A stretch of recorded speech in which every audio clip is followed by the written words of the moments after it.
Back in home turf. Chilly morning this morning.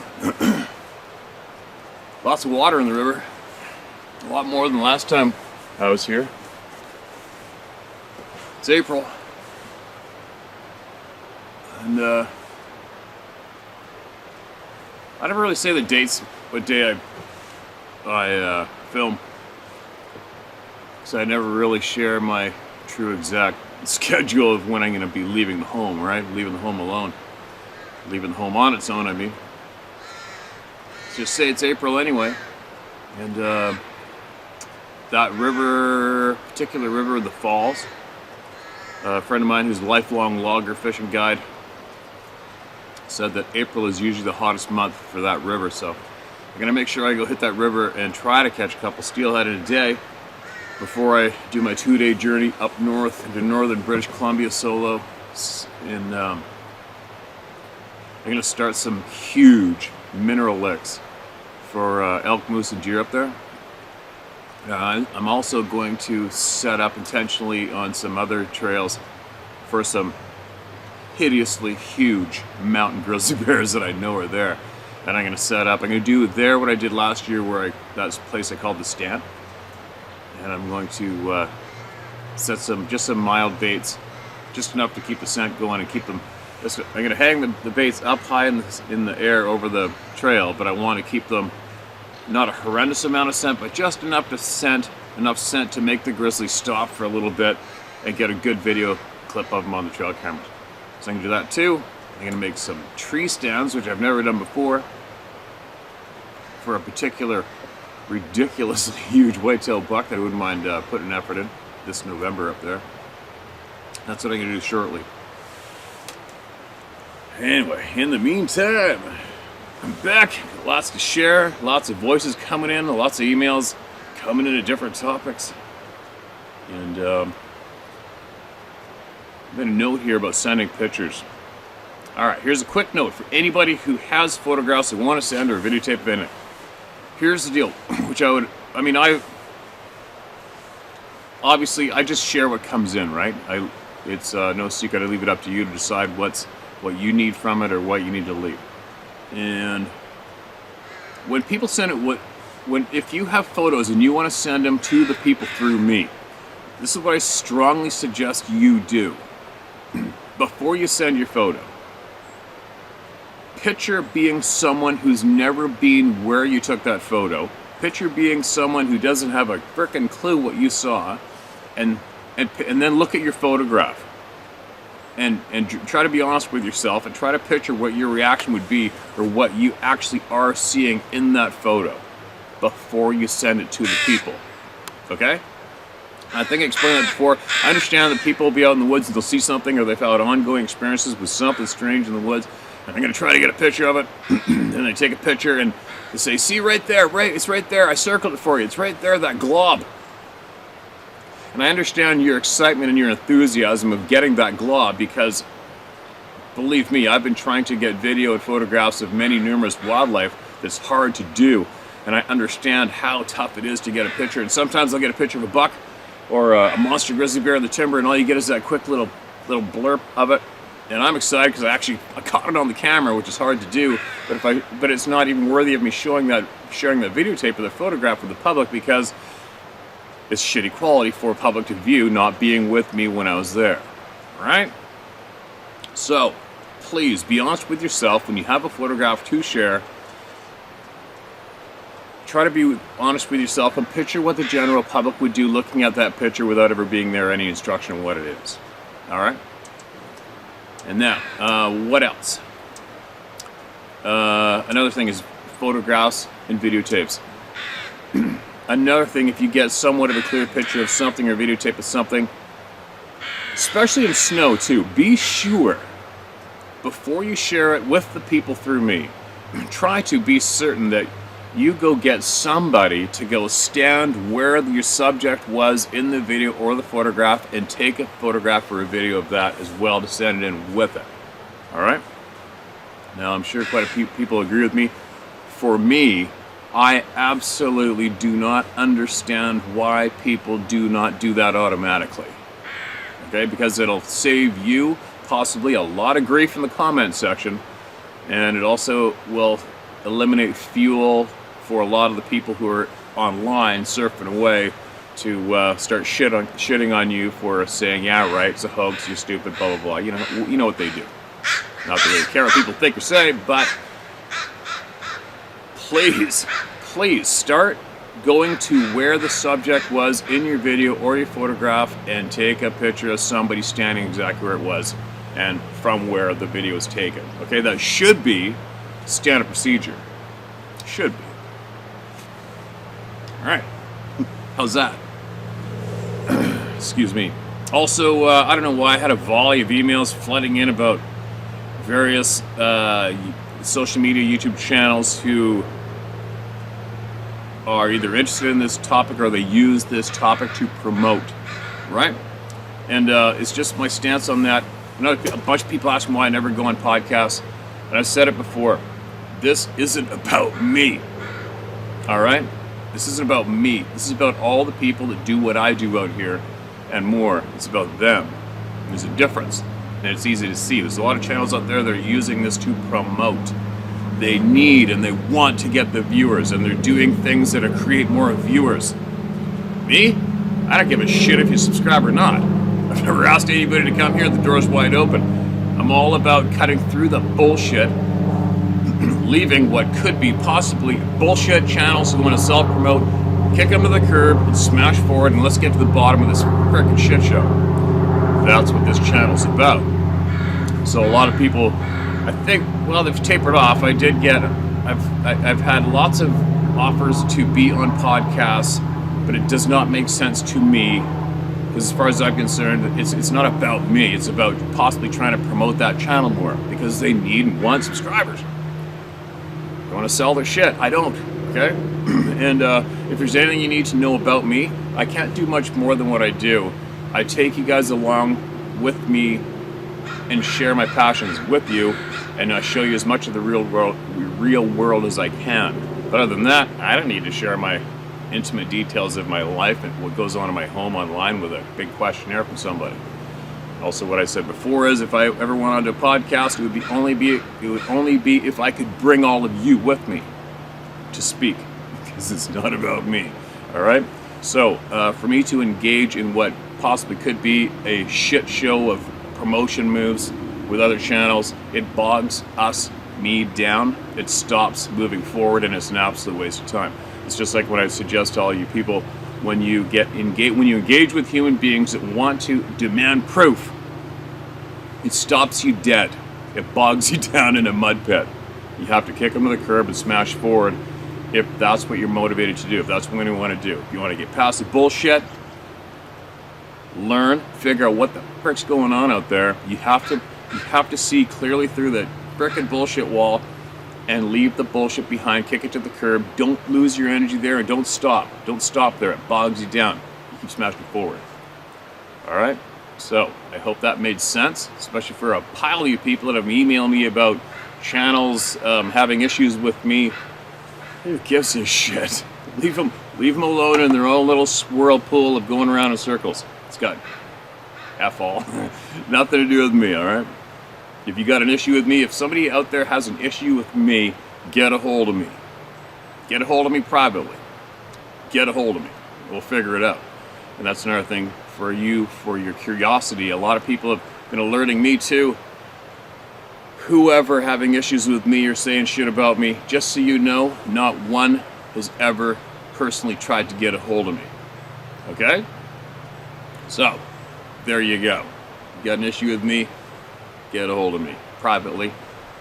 Square up and look me in the eye and plead your case if you really think I'm doing harm to you. All right, that's it for my 2 coffee morning. And here's some important voices that need to be heard by all of you, and they came here for all of you to be heard. This is titled PTSD and Why. This is a good personal topic for me, PTSD. I have a lot of firefighter friends. I have a lot of first responder friends, and I have firsthand watched the results of PTSD. I've seen it, heard it, watched it. It's sad, it's frustrating, and I want to share this because I asked earlier, why do people get PTSD from seeing these things? Alright, here we go. I have a gal friend who suffers from PTSD. Her shithead ex-husband used to throw her around like a rag doll physically and emotionally. What a piece of shit. She has talked and shared with me what she has learned from her counselor/psychiatrist. She told her some people can experience an overwhelming emotional or physical encounter or encounters with an offender, and after time has gone by, after the offender was no longer in the person's life, and it is at this point where recovery might occur or slowly begin, or never at all. Some people's minds simply cannot recover after violent or traumatic encounters. It is beyond their mental capacity. This is when the person either does or does not end up with PTSD. So, excuse me, I believe, same scenario, Steve, either after an experience, sudden shock, and caused by one of these beings, the sufferers will either be able to mentally, physically, and spiritually recover from such a fear-based overload, or, Steve, they just cannot. It's as simple as that. And I get it. You cannot understand it because your mind is wired differently. Some people can endure a sudden fear-based encounter, which I believe in hearing your talks on experiences you've had, but you always get over it. It's the not getting over it that you can never, Steve. Understand? I also believe some people, and it is a proven trait with how we are mentally and physically wired, that certain humans can literally be scared to death.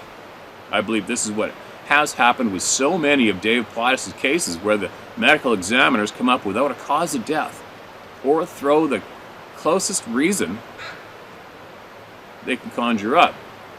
And I know it probably isn't a lot of the causes of death, and I know it probably isn't a lot of the causes of death, but I bet some. Well, and I'm just talking, sharing my puzzle pieces. Either they will make some sense to you as well, or not. God bless you, Steve, and all your family, both two-legged, four-legged. God richly bless all of you. Harry from Mass and the Gem Guy. Harry, appreciate your input on the PTSD, man. Absolutely appreciate it. That's what we need. The helpful input. And here's one more on the same subject. I got a good volley of emails came in titled PTSD after I asked the question, all right? There's one more.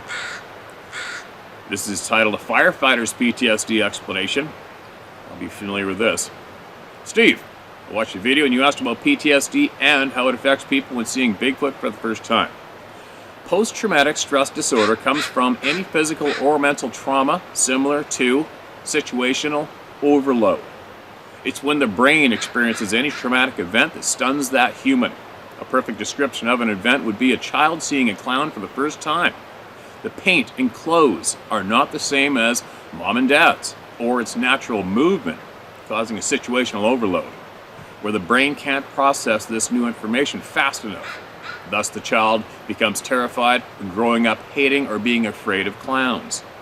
Every living human can experience PTSD with any situation that is out of their normal. Bigfoot/Sabe has many stories behind its facade, boogeyman, night slasher, monster of the woods, and pop culture has done very little to change this. Seeing such a creature in person immediately causes a shock to one's mind and physical being.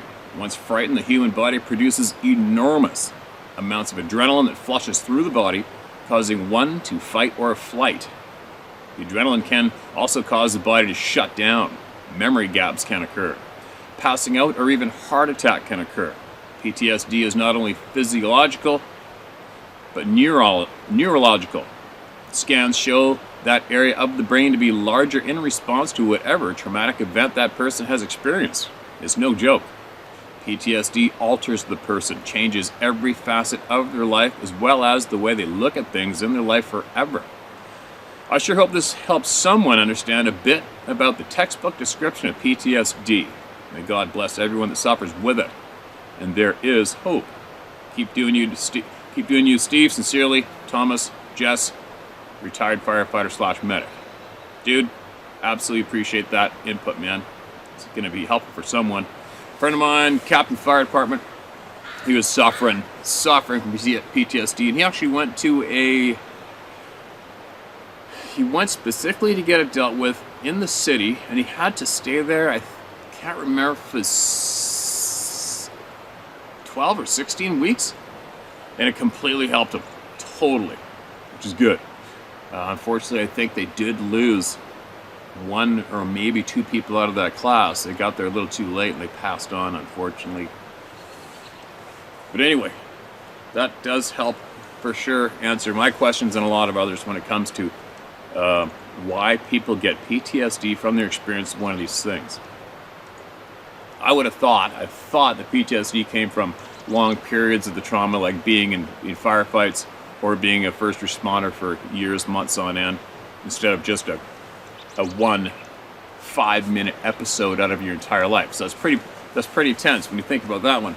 First responders will acquire their PTSD over the course of numerous calls, and numerous people will acquire PTSD from even under 1 minute encounter with one of these intimidating frickin' beings that we are not fully informed about, honestly, right?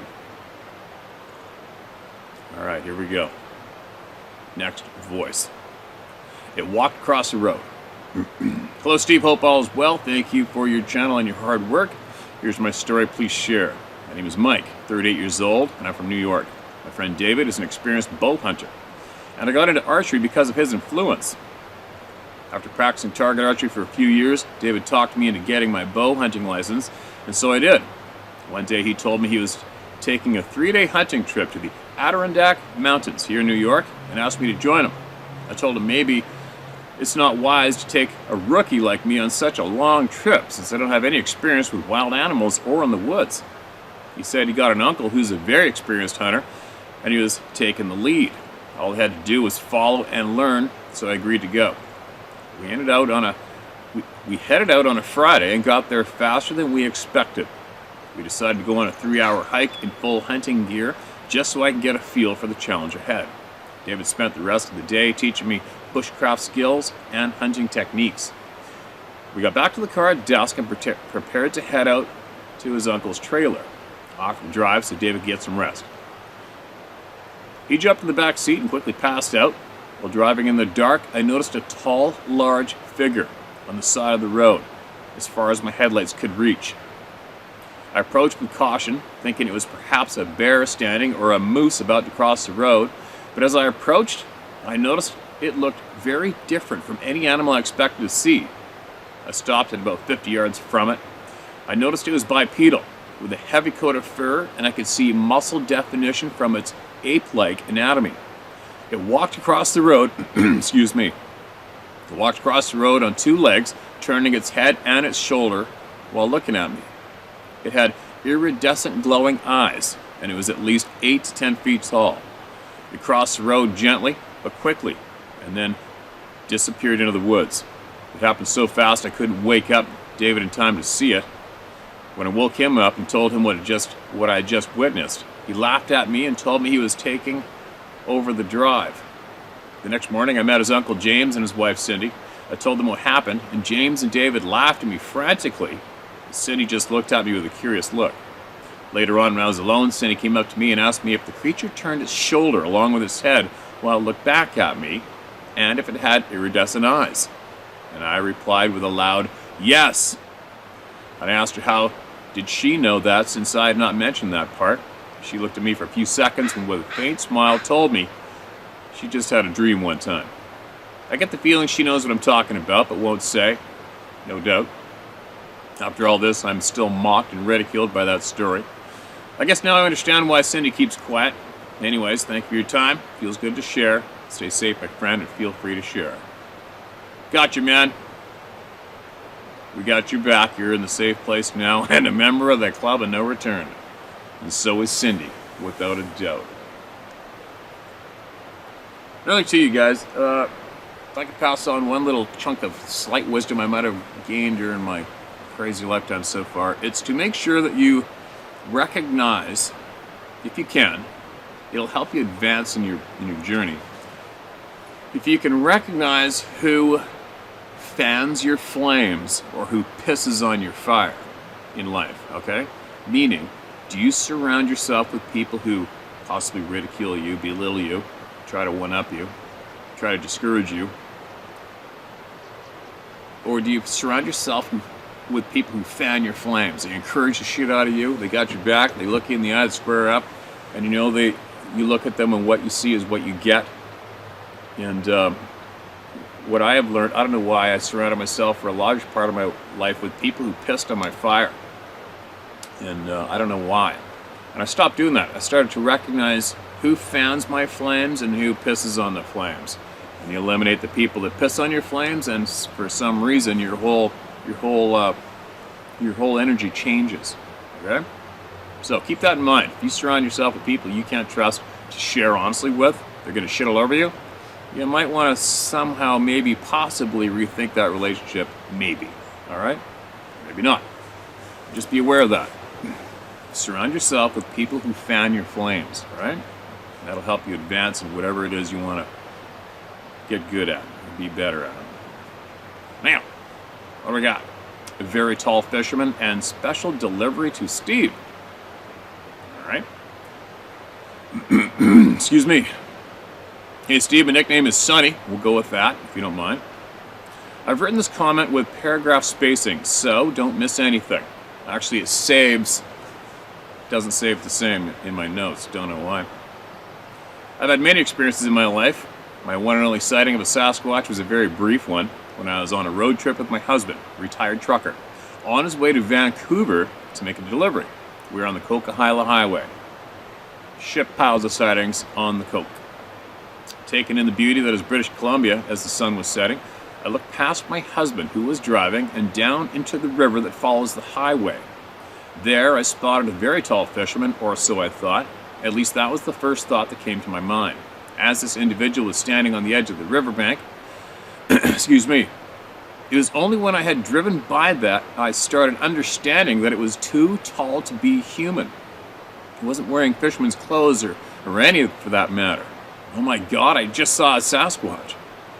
My husband said he wasn't surprised. There have been sightings in that area for years. He reminded me that truckers see so much more than drivers of other vehicles on the road because they sit higher in their rigs. And because of that, truckers are the first ones to call for help if they see tracks going off the highway or a vehicle down an embankment. You just never know who may be in trouble. Steve, there's another reason that I write you today. Please bear with me. I'm fulfilling someone's dying wish. A while back, I was watching your Listen to This One from Afghanistan video, and I read the comments, as I often do, because there are always stories there of interest. Well, I met a very beautiful, special young lady calling herself Lass, L-A-S, Lass, who told the community that she was in hospice care and didn't know how much time she had left in her words, quote, "Man, thank you. I'm in hospice care without a lot of time left, and I just cannot thank you enough for your channel." Oh shit. It's been my best friend these last couple of weeks, or maybe it's been days. Time is funny for me now. Before I was so sick, the forest and the ocean, basically anything natural and as far away from civilization as possible, was where I felt closest to myself and most at home. Your videos take me there, and they also bring me stories that I can relate to. I too have had my own experiences. I think it's hard to spend practically years alone in deep woods without walking away with a few stories to tell. So glad to have found this to keep me company in my final days and to see the places that you bring me such joy. Again, thank you and blessing to everyone here. Steve, this community responded and I communicated with her. 440 strong. I include, in part to be brief, only some of her comments below. The community sent her prayers, talked of miracles, and generally kept her company. There were a few jerks who were being unkind, and Steve, you would have been proud of how she responded to them with compassion, forgiveness, and gave them a little bit of what for too, well. She came back with, excuse me, quote, "I am in tears and speechless. I want to reply individually to each of you, but I have to use a special keyboard because of my limitations, and it takes it makes so many mistakes that when I make long comments, it takes hours to edit them back to making sense. I have loved the community here and knew it was full of loving people. I just had no idea that my comment would actually be read, let alone responded to so quickly and with such compassion. My heart is so full it could burst, and I can't explain to you what it means to have so much support. I spent many days making cards for people while watching these videos, as I did so because it not only passes the time, but it brings me joy. I know what it feels like to get an unexpected act of kindness when you least expect it, like right now, and how much it heals the heart. This channel helps fuel my energy to push forward with my cards, and you guys just refilled my gas tank, so to speak. I know when my time comes and I get to see the mosaic and the full picture that I will smile, and I know that the pain and the suffering is temporary. I'll be home again. I know how cheesy all this sounds, and I don't care. One thing when you're dying is you stop caring about what other people think about you. I wish I'd stopped caring sooner. Honest to God, all of your comments are going to be with me. I truly, from the bottom of my heart, will send back to you the love and compassion and grace you showed me today. We're all in this together. It's no accident. And anyone who thinks it is going to be quite surprised when they wake up realizing they are eternal. Wow. She went on to comfort others on the chat, in part to be brief. Quote, "I'm so glad you're able to pick up on my peace because I am at peace with it. As you find yourself pondering your mortality more and more, think of death as a transition, one just like birth, because they are essentially one and the same. I hope reframing it in that way helps you feel even more peace of mind, and it is not to be uncertainty looming over your head. Sorry. And if not, be this uncertainty looming over your head. Blessings and thank you for your support." She shared her feelings and words of wisdom with this community. Quote, "I want to share so badly. All I can say is being human is like trying to see the entire cosmos with a flashlight. It's narrow and limited, but we hold the capacity to flip on the lights and illuminate and see it all. I've caught tiny glimpses, and even those almost broke my fragile mind.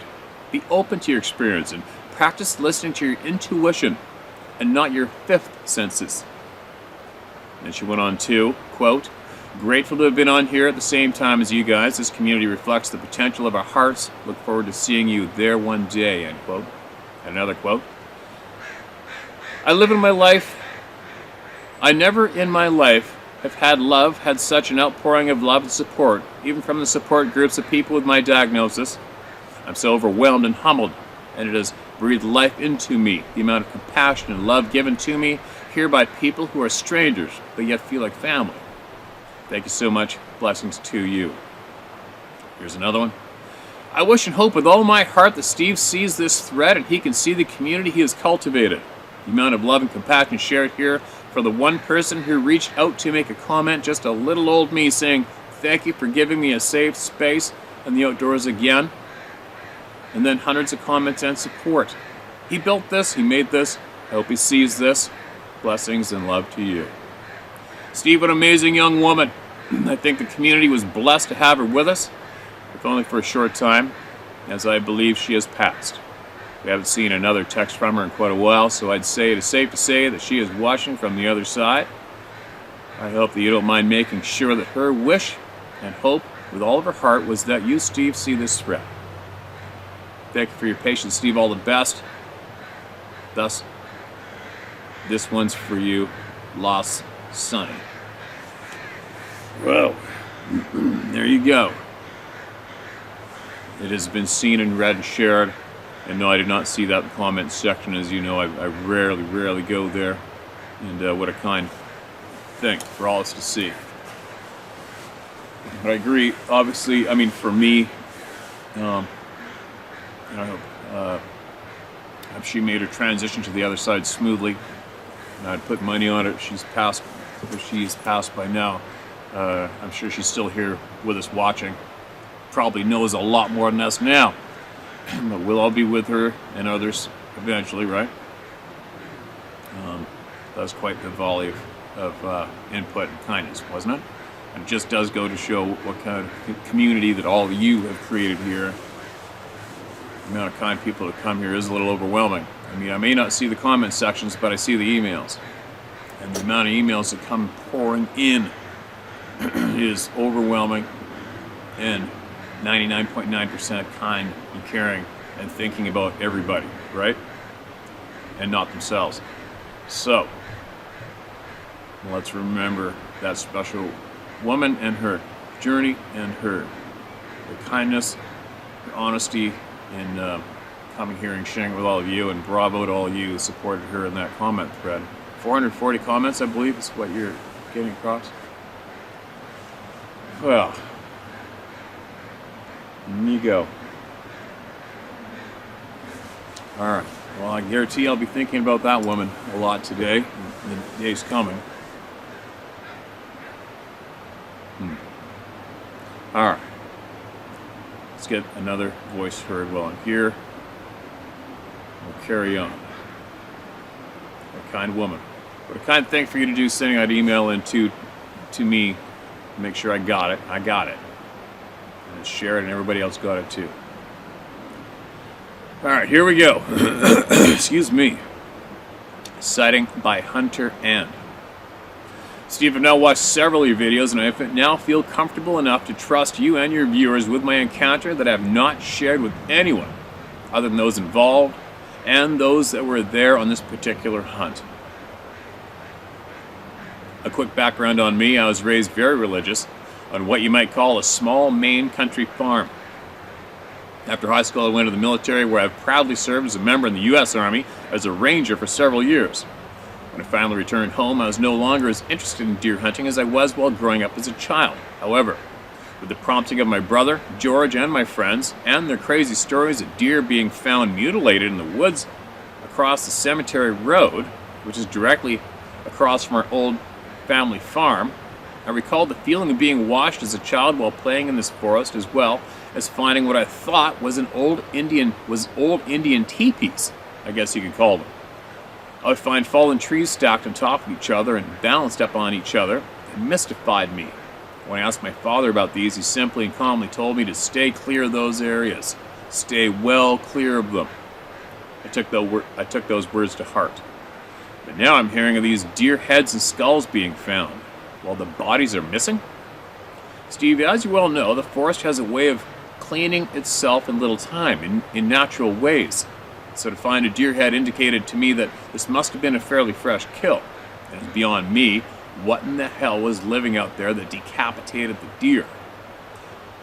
It was a cold Saturday morning, November '91, that I found myself sitting at my favorite old spot on a choke point between a cliff face and a creek, and I could look down in this wide area of oak trees from a hill that sat up 50 feet above this area. Even if you see no game, it is a very serene scene. I was getting very cold and decided to stand up and kind of shake a bit to warm myself up. It's at this time that I noticed just how quiet it had become, and there was always something scurrying around. Nothing. Excuse me. Then I felt uncomfortable, like someone was watching me. I started thinking it was my brother or someone else from our hunting party playing a game, but it just did not feel right. We were all going to meet in the field across from where we were hunting on Dad's property at 10 a.m. for coffee. But as uncomfortable as I was feeling, I decided I was going to get headed out there right then. I hadn't gone 100 yards when I jumped what I thought was a huge black bear. It was off a further 200 yards away down by the creek. There was a lot of blueberry bushes in that area and other cover, so I hadn't got a clear look at it. But something was very odd about it. It was then that I heard the two different rifles fire within seconds apart, and my two-way squelch, and then my cousin's yell, "It's heading your way, Randy." But they were unaware. I had already headed back to the trucks. I turned and headed back in that direction, but barely caught a flash of now upright what had to be a 9, maybe 10-foot tall Sasquatch. I immediately stopped and turned to head back toward the trucks when I heard the loudest guttural scream I've ever heard. It seemed to have shaken the internals of my body. I always prided myself on bravery and courage, but I started to run as fast as I could. for Dad's field, and it screamed again. But it seemed to have gained a great deal of ground on me now, and it was now northwest of me, and I estimated it would overtake me before I made it out. So I stopped and I climbed a tree and called everyone to come and help me. As this thing screamed a third and final time, I knew it was right under my tree somewhere, but I couldn't see it from the side of the tree I was on. Ugh. I whispered into the mic for everyone to stay back. It was then that I heard the garbling communication between what I could now see was a huge Sasquatch and another that had just showed up from what seemed like out of nowhere. I found out it was my brother George that started firing his rifle to draw attention from me. As they turned and took off running, I started down from the tree, knowing if they circled back, I did not want to be anywhere near that damn tree. When we all met back at the truck, I told them someone had injured one of these creatures severely, as I could clearly make out blood on the area where the neck should have been. Oh, no way. But from my view, it looked like the huge head went directly into 4-foot wide shoulders. We discussed if we should call the main station game wardens, I got this bright. When it's bright out, I get nothing but reflections on the screen. It screws me up, you guys. Sorry. We discussed if we should call the main state game wardens, but then what the hell do we say? Then we discussed if it was even safe to leave an injured animal like that in the forest. Will it seek revenge against innocent people? My arguments went on the rest of the morning into the early afternoon. Then I noticed my cousin that fired the shot that did the most damage had now broke into his after-hunt alcohol stash and was nervously pounding down 12-ounce can after can. It was then that I called the warden to see what needed to be done. He came out, he took a report, assured us these creatures normally take care of their own. I'm still not clear on what he meant by that, or if he was just trying to get out of there. He did clearly believe us, considering there was 9 of us with the same story, and 5 of us seen the Sasquatch while we all heard the 3 screams. I'm not saying I'll never hunt again, but I'm saying it damn sure won't be in that forest. Holy shit, that's a holy shit story. And that's the end of it. Sorry if I butchered it all, but... Alright, now the questions are going to come frickin' piling to the minds of everybody on me. First off, would your cousin be interested in sharing exactly what he saw and what went down and what he saw in his scope when he pulled the trigger? What happened on impact? What was going down to even make him feel compelled to pull the trigger and squeeze off on it? What did they look like? What was the reaction like? What a holy shit story, right? What did you see? What exactly did you see? A description, you know? I don't know when this was emailed into me, but I'll tell you what, I got a whole pile of questions that I could rifle at you with that crazy ass experience. Wow. And a pile of blood. So obviously it sounds like your cousin went for a headshot. Holy shit. Alright, man, so email me back. And if you can, see if your cousin wants to share with you, or if, I imagine he probably already did, especially if 5 of you seen it, so he's not alone, right? So we'd have the confidence to share what the hell went down.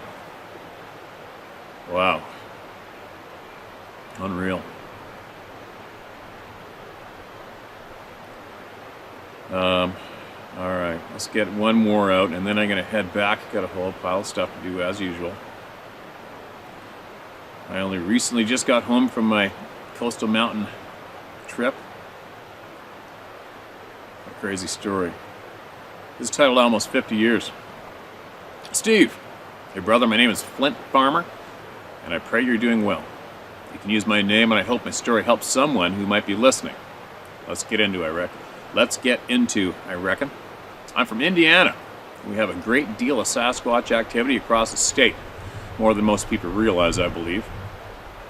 I was 10 years old, and it was the winter of '76. My brother and I were walking in an empty cornfield behind the woods on our property towards another woods and creek about a quarter mile away.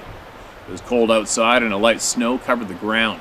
It was rough walking because the fields had been plowed under in the fall, but we were on an adventure of sorts and were determined to reach the creek. As we approached the wooded area that surrounded the creek, we noticed a large set of footprints, bare footprints, and they were enormous. First we found one, then another, so we followed them. As I looked back, the stride was massive, and the prints were deep and around 18 inches in length. We were young and really didn't realize the magnitude of what we were seeing. We continued to follow the prints to the creek and up the other side, which had about a 10-foot embankment. When we reached the top of the embankment, nothing could prepare us for what we saw. What we found were two dead, full-size cows. They had been crudely gutted and their organs removed. What we figured out was their necks had been broken, twisted to the point they were pointing the wrong direction. We were petrified. My brother was crying and begging me to leave. I looked and could only find one set of prints. The ones we had followed there. The run/walk home seemed like an eternity. We hesitated to tell Dad because we really weren't supposed to be back there, but I needed to let him know. He wasn't mad, but seriously concerned. I remember him calling someone in a position of authority. There was a large number of people who came. Some were police, but most were men in suits. I remember then burning the cows in a large fire. And after all these years, I have never gotten an explanation. My father was long since passed, and my brother has no memory of that day. There were many sightings around that time in our area, but most weren't taken seriously. I've never got an explanation about what happened that day, and my father just never wanted to talk about it because he didn't fully understand it either. I found out years later that he had his own Sasquatch encounter while hunting in Kentucky, but that's for another time. Fast forward to '93, my buddy and I had been dove hunting one late fall afternoon. It was late in the season, we were the only ones in the field. We were at Mississinawa,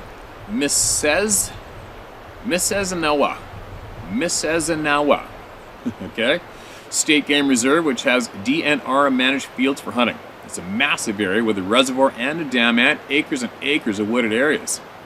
We had parked my late '80s Chev along a dirt lane which ran between the field areas and a 10-foot ravine up into the woods. We were about 100 feet from the car and talking about the hunt when all of a sudden my buddy froze.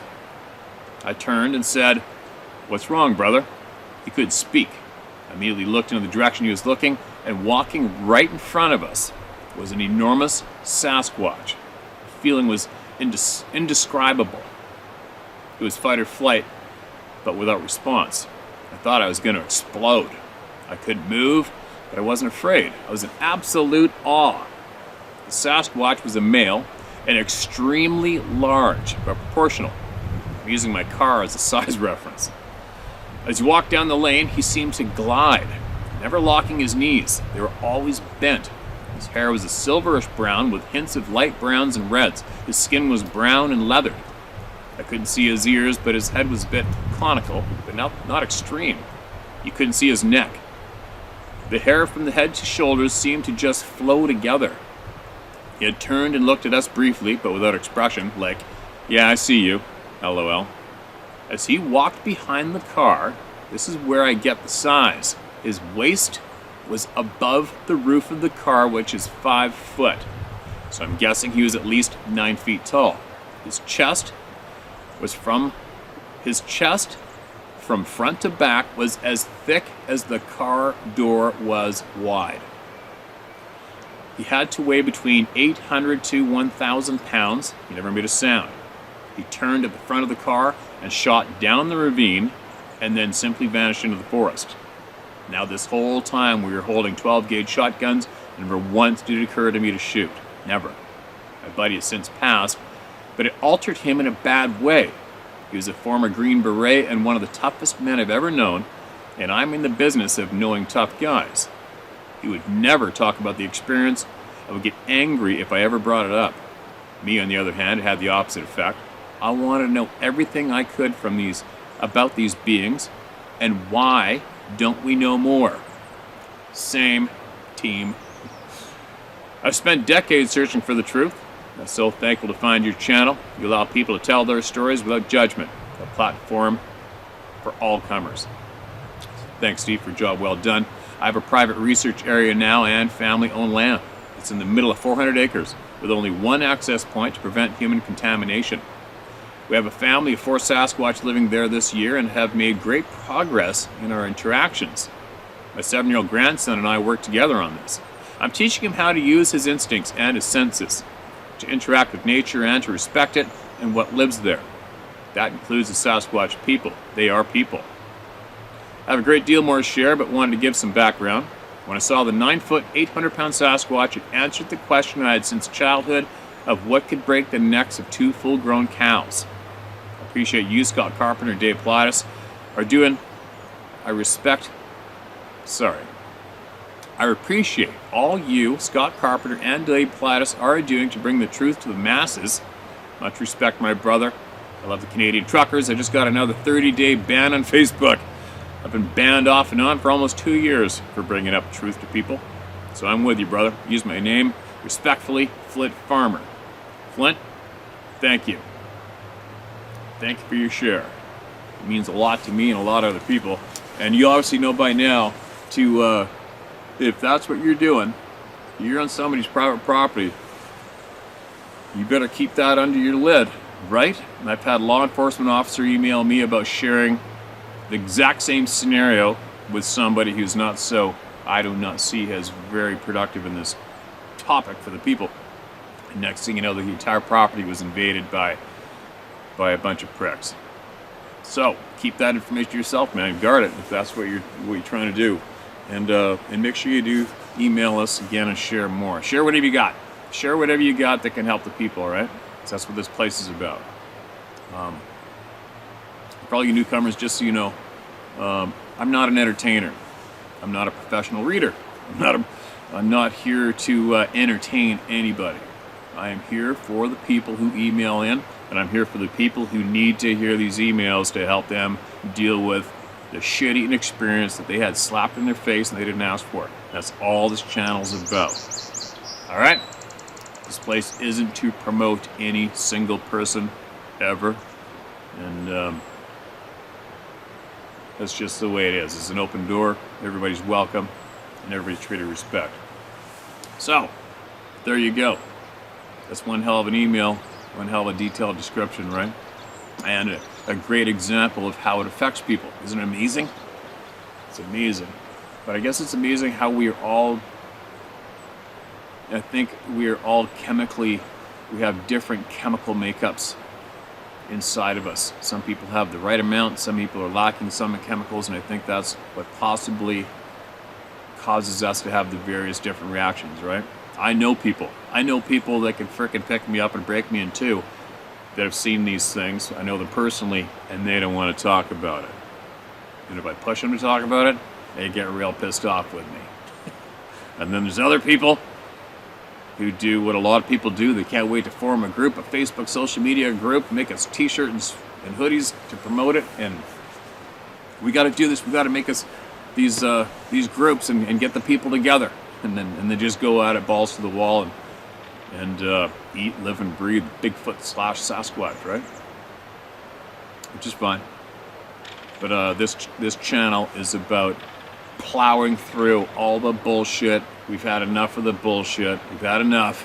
The cat's out of the bag. Now let's move forward and find out why the F we're being lied to. Why? And what the hell's going on? And we're making big progress. So I think Edgar's possibly still on holiday. I've left him alone. And his colleagues who are going to share with us more soon. And there's a couple other contacts we have that I kind of forgot about for a little bit. I remember we have another contact who has claimed to have been spent years in the position of doing cleanup when it comes to these beings. And that person promised to hook up with me in the spring, I believe. And also had another female colleague who was professionally directly linked and involved in these episodes. And he has promised to share all in person. So we do have a handful of people who have been harboring a lot of first-hand information from these beings, and they're getting that point. They are getting to the point in life where they decide it's just time. It's time to share what they got. And that's a quote, too. So, haven't forgot, we're just patiently sitting here waiting, and in the meantime, we're getting everybody heard. There you go. There's my caffeine-loaded morning go in front of the camera. Nobody threw anything at me this morning. So I gotta go home. For all you who possibly do not follow what's going on the globe, it was months before the current war in the Ukraine came out. I knew the war was coming without a doubt, and I knew for a fact it was coming after the Olympics. And I gave as much pre-warning as I could to numerous friends of mine who all have big farms and ranches to get their fuel topped up. And sure enough, they got their fuel topped up and more just in time before our fuel went bonkers. Now, the same people we are all getting subtle but direct hints. There is going to be a global famine. All right? So, I do not follow mainstream news, but I do follow a handful of people who I believe to be sincere and honest and straight up and connected with facts. So, just so you know, today I am going to go pre-buy all of my feed for our meat chickens and turkeys right now, because I do know for a fact fertilizer, I think, quadrupled this year. And our fuel's damn near doubled. So it's going to be trickling down the line. So I'm going to try to get a jump on that now, because anything farm related is going to be right off the frickin' charts. All right? So I'm passing that on to all you. If you have something you can do now to prepare and save some money ahead of time, now's the time to do it. There's been enough hints in our faces that there's going to be some severe food shortages, right? Anyway, that's where I gotta go to. That's what I have to go to next.